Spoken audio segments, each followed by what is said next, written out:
தமிழ் எழுத்துக்களினுடைய தோற்றம். ஆங்கிலேயர்கள் நம்மளை அடிமைப்படுத்தி கொண்டிருந்த காலகட்டத்தில் அவங்களுக்கு தெரியாமையே சில நன்மைகளும் நமக்கு நடந்திருக்கு அப்படிங்கிறதுக்கு இது ஒரு உதாரணங்க. வெள்ளைக்காரங்க என்ன பண்ணுறாங்க, இந்தியா முழுக்க இருப்பு பாதைகள் அமைக்கிறாங்க. நம்ம உள்ள செல்வங்களை எல்லாம் இங்கேருந்து வெளிநாட்டுக்கு கொண்டு போகணும், அவங்களுடைய நாட்டுக்கு கொண்டு போகணுங்கிறதுக்காக இருப்பு பாதைகள் அமைக்கிறாங்க. இருப்பு பாதைகள் அமைக்கிறதுக்காக ஒவ்வொரு இடத்துலையும் நிலங்கள் தோண்டப்படுது. அப்படி தோண்டப்படுகிற போது அவங்களுக்கு சில எலும்புக்கூடுகள், பல தடயங்கள் கிடைக்குது. அது அவங்க என்ன பண்றதுன்னு தெரியல. அப்போ அதுல ஆராய்ச்சி செய்யணும்னு நினைக்கிறவர் தான் ஒரு ஆங்கிலேயர். அவர் பேரு அலெக்சாண்டர் ரியா. அவருக்கு நம்முடைய தமிழ் கூறும் நல்லுலகம் ஒரு நன்றி கடன் பட்டிருக்கு அப்படின்னே சொல்லலாம். ஏன்னா தமிழ் எழுத்துக்கள் எல்லாமே வட இந்தியாவிலிருந்து தமிழ்நாட்டுக்கு வந்தது. அதுவும் கிமு 3ஆம் நூற்றாண்டுக்கு பின்புதான் வந்தது அப்படிங்கிற கருத்து தான் அன்னைக்கு நிலவி கொண்டு இருந்தது. ஆனா அப்படி இல்லை. கிமு 3ஆம் நூற்றாண்டுக்கு முன்பே தமிழ் எழுத்துக்கள் தோன்றிவிட்டது, அதுவும் தமிழகத்திலேயே தோன்றிவிட்டது அப்படிங்கிறதுக்கான ஆதாரங்கள் எங்க கிடைக்குது அப்படின்னா ஆதிச்சநல்லூர்ல கிடைக்குது. ஆதிச்சநல்லூர்ல அந்த மண்ணை தோண்டினா அங்க நிறைய முதுமக்கள் தாளிகள் அவங்களுக்கு கிடைக்குது. அந்த முதுமக்கள் தாளியில உள்புறமாக, வழக்கமா பானைகள்ல வெளிப்புறத்துல தான் ஏதாவது அடையாளங்கள் இருக்கும், அதாவது ஒரு படமோ அல்லது எழுத்துக்களோ இருக்கும். ஆனா அங்க உள்ள மண்பானைகள்ல என்ன ஒரு புதுமை ஆச்சரியம் அப்படின்னா, அந்த மண்பானைக்கு உள்ள எழுத்துக்கள் இருக்கு. அதாவது அந்த கிமு 3ஆம் நூற்றாண்டுங்கிறது பார்த்தீங்கன்னா அந்த அசோகருடைய காலகட்டம்.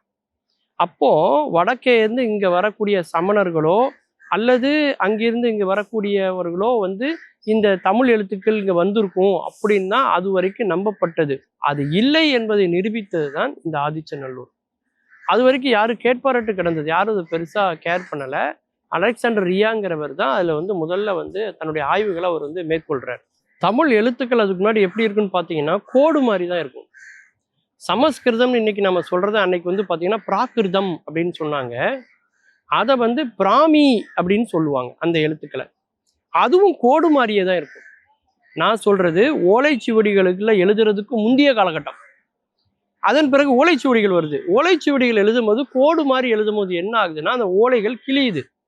அதனாலதான் என்ன பண்றாங்க, கோடு வடிவில் எழுதின எழுத்துக்களை வட்ட வடிவில் வளைக்கிறாங்க. அப்படித்தான் ஆனா ஆவண்ணா அப்படின்னு எல்லாமே பார்த்தீங்கன்னா பால் ஸ்டிக் ரைட்டிங்னு ஆங்கிலத்தில் சொல்லுவாங்க. பால் ஸ்டிக் அப்படிமா ஆவை எடுத்துக்கிட்டிங்கன்னா அது பால் ஸ்டிக் ஸ்டிக் அப்படி வரும் இல்லையா. இந்த மாதிரி வளைவுகள் அதுக்கப்புறம் தான் வருது. இப்படி எழுத்துக்கள் வளைவில் இருக்கிறதுனால தான் அந்த எழுத்துக்களுக்கு வட்ட எழுத்துக்கள் அப்படின்னு பேர். வட்ட வடிவில் இருக்கிறதுனால தான் அதுக்கு வட்ட எழுத்துக்கள்னு பேர். இந்த எழுத்துக்கள்ல பார்த்தீங்கன்னா தோற்றம் எங்க அப்படின்னா தமிழ்நாடு தான். தமிழ் எழுத்துக்கள் தமிழ்நாட்டில் தான் தோன்றிருக்கு, வடக்கு இருந்து இங்கே வரல அப்படிங்கிறதுக்கான ஆதாரம் எங்க கிடைக்குதுன்னா அந்த ஆதிச்சநல்லூர்ல அந்த மட்பானைகளுடைய உட்புறத்துல 7 எழுத்துக்கள் நமக்கு கிடைக்குது. 7 எழுத்துக்கள் என்னன்னா க, ரி, அ, ர, வ, ந, த அப்படிங்கிற எழுத்துக்கள். இந்த 7 எழுத்துக்களை பார்த்தீங்கன்னா ஆராய்ச்சி பண்றாங்க. இது யாருடைய பெயரா இருக்கும், இந்த எழுத்துக்களை ஏன் பானையினுடைய உட்புறத்துல அவங்க எழுதணும் அப்படிங்கிறதெல்லாம் ஒரு மிகப்பெரிய ஒரு ஆராய்ச்சி போகும்போது தான் நம்ம தமிழ் எவ்வளோ ஒரு பழமையான ஒரு மொழியாக இருந்திருக்கிறது. வட்டெழுத்துக்கும் முற்பட்ட ஒரு காலத்துல கூட தமிழ் எழுத்துக்கள் இருந்திருக்கிறது. அதுவும் அந்த காலத்திலேயே அவங்க எழுத்து வடிவம் பெற்றிருக்கிறது என்று சொன்னால் எவ்வளவு ஒரு நாகரிகத்துல முன்னேறியவர்களாக நாம் இருப்போம். சிந்து சமவெளி நாகரிகத்தையும் விட ஒரு முந்தைய ஒரு நாகரிகமாக, நம்முடைய வைகைக்கரை நாகரிகத்தை போல மிக தொன்மையான ஒரு நாகரிகமாக நம்முடைய ஆதிச்சநல்லூர் பகுதியில் இருக்கக்கூடிய நாகரிகம் இருந்திருக்கிறது அப்படிங்கிறதெல்லாம் அந்த எழுத்துக்கள், தமிழ் எழுத்துக்களுடைய பிறப்பை வைத்து பார்க்கிற போது நமக்கு தெரிகிறது அப்படின்னு நம்ம சொல்லலாம்.